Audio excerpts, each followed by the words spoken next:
Hey everybody, it is April 2022 and welcome to our monthly mortgage moment with Momi. I think I got that right. I think I change it around every month, but that's where we're at. Anyway, happy Easter. Hi Momi, how are you? Happy Easter. I'm doing well, Mike. Thanks for having me. You can see my little video background. It's a very Easter oriented. Yes, very Eastery, very Eastery. My background is I'm actually traveling, visiting family back east for Easter, and we were in the clubhouse at my mom's community that she lives in. So here we are, April 2022. What is happening? What was happening April 2021? Well, I pulled up last year's because I thought it was very interesting. We talked a lot about inflation. I'm sure our audience members were tired of hearing about us talk about inflation every single month. And here we are this year. I mean, inflation is what, 9%, over 9% now? Yeah, it's somewhere up around there. It's probably even higher than that, depending on how you measure it. But yeah, that's right. Those are the official numbers. So in April 2021, the Fed, we were talking about inflation, and I think inflation at that time last year was over 4%, which was higher than it had been in a while. And the Fed came out and said it was transitory, meaning that, hey, it's kind of temporary. There's some stuff happening with supply chain that's causing inflation right now. The inflation is going to go away. That's essentially what they were saying. And you and I sat here, and most people that I think really know and understand the real world, like not academic economists, but like the real world economy, kind of knew that was not the case. And a year later, where are we? Well, yeah, we're at 9%, over 9% inflation a year later because the Feds did think it was transitory, and that's why they're doing all the Fed hikes this year. Yeah. So we were right. My goodness. We were right. It took them until I think somewhere right around the end of the year, beginning of this year, they kind of admitted that, oh, you know what, maybe this isn't transitory. So we have inflation, it's high inflation, it's not going away anytime soon, it looks like. So yeah, it's not going away. So, and the Fed's been raising the Fed rate, which is not mortgage rates.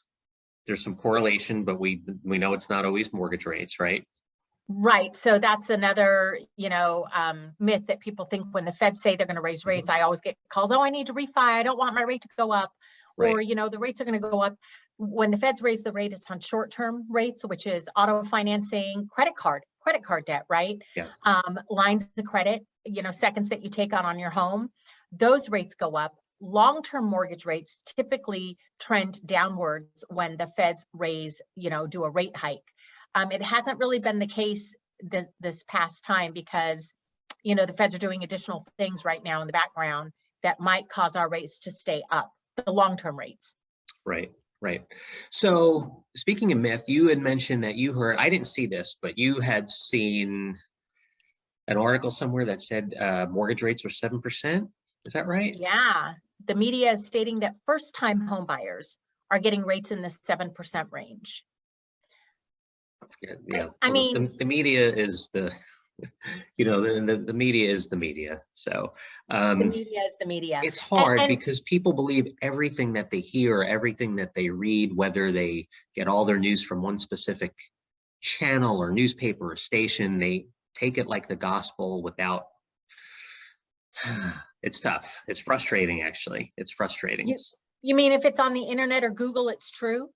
Right. Or TikTok or well, I mean, even some of the more, what you would call the more credible, networks, a lot of times don't, it's just, they don't really report something in full context a lot of times. So it's tough. You hit the nail on the head. They don't report it in full context. They might be looking at a small segment of that industry. So our rates in the 7% range. Yeah, for some buyers, maybe if you're doing a specialized loan program, like maybe a bank statement program, or no income, no tax returns have to be submitted, that could be a 6 or 7% rate, but that's a completely different product, right? You're gonna, you pay to not submit your income docs. It's really that simple. Sure. But for first-time home buyers, no, rates are not in the 7% range. You know, I've seen high fours, low fives. Obviously it depends on the scenario. FICO score, Right. you know, credit score, loan to value, purchase price, loan amount, all that. Yep. But no, they're not. First time home buyers are not going to be paying 7% on, you know, rate on a home. So don't get scared, first time home buyers. Not at all. Not at all. So, No. so with rates right now, you're not quoting a rate on here, but in the 5% ballpark, give or take and everything. And inflation at 8%, 9%, whatever it is. So interest rates are actually below inflation. Yeah. And before you mentioned, you know, you talked about auto loans and credit card debt and everything, credit card interest rates. You know, a smart play, and we've talked about this before, is to use the mortgage rate, which is actually a good deal, to pay off higher rate items, right? You want to talk about that for a quick minute? Yeah, talk about that for a quick minute. Yeah, that is actually a very smart investment strategy, is to think about it. Even if the rate is, let's just use a flat 5%, your credit card debt is what, 14 or 21, and with the Fed's rate hiking the rates, your credit card APR or even rate's going to probably go 21, 25%, right? You know, all you're really doing if you're making the minimum payment is just barely paying the interest. It's going to take you over the long term a lot longer to pay off that, you know, that credit card debt or even that auto debt, that auto loan. So what I have a lot of clients doing is, even if the rate is 5%, they are consolidating a lot of their credit card debt into their loan. So doing what's called a cash out refi, consolidating, paying off all their credit card debt, rolling it into their loan, so that, you know, if they're going to pay 5% over a 30-year term, it sure beats paying 25% or 21% over however long it's going to take you to pay off the credit card debt. And I don't know what the average is. Do you know, Mike, what the national average is for average consumer credit card debt?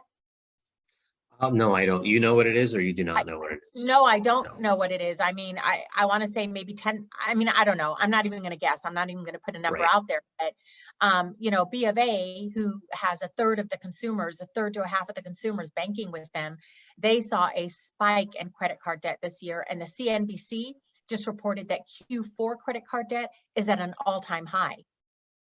I don't know if people have the same spending habits. We've been in a pandemic. They were getting assistance, right? Well, yeah, and you know, not only that, the spending habits, but the cost of everything has gone up. So that's you know, so even if you try to cut back on spending a little bit, you're fighting the, you know, the rising costs of food and gas and all of that. So that makes it tougher. But so I'll go a step further. You know, you're talking about basically understanding interest rates and being smart financially about it, and talking about, okay, consolidating other high cost personal debt into mortgage rates, which are actually a pretty good, even though they're higher, they're actually a pretty good deal compared to inflation. You know, there's, but still historically low, right? It's, well, not only is it historically low, when you also compare it to the inflation right now, if it's 3 or 4% lower than inflation, it's actually in some ways, it's actually a deal to borrow money. So, you know, the age-old strategy, a lot of schools of thought and a lot of age-old strategies are kind of outdated now. So the age-old strategy of like, hey, I'm going to pay extra towards my mortgage every month. Like, I want to get my mortgage paid off. I want to pay it down and pay it off. You'd actually be better off taking that extra money that you're planning on paying down your mortgage and investing it elsewhere.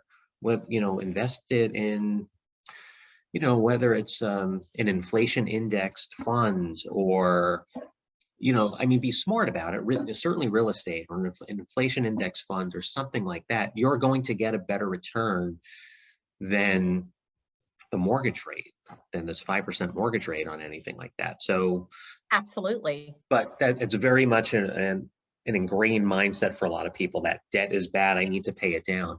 I would agree that consumer debt, auto loans, credit cards, all of that stuff is bad. But the mortgage debt tied to real estate in an 8, 9, 10% inflationary environment, not a bad thing at all. Not a bad thing. No, definitely not. Especially with the amount of equity that almost, you know, the nation has right now. We've talked about that. How values have appreciated so quickly that most people have an insane amount of equity, that they have the ability now to either rid themselves of their PMI or rid themselves of their credit card debt just by accessing that equity. Yeah.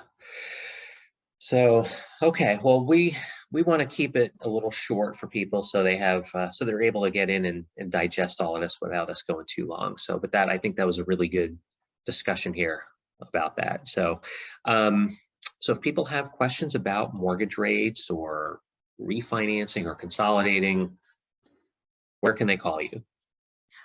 Well, they can call me. Well, I'm, at Arbor Financial Group, and my number is 714-423-4129. I know you'll put the digits down below or maybe up above. Yeah. But, just call me. It doesn't cost anybody anything to have a conversation about whether it makes sense to do debt consolidation. I have a lot of tools at my disposal to be able to show what that looks like over the term of a 15, 20 or 30 year, mortgage. And does it make sense? And I'm going to say 99% of the time, it always makes sense to consolidate. Okay.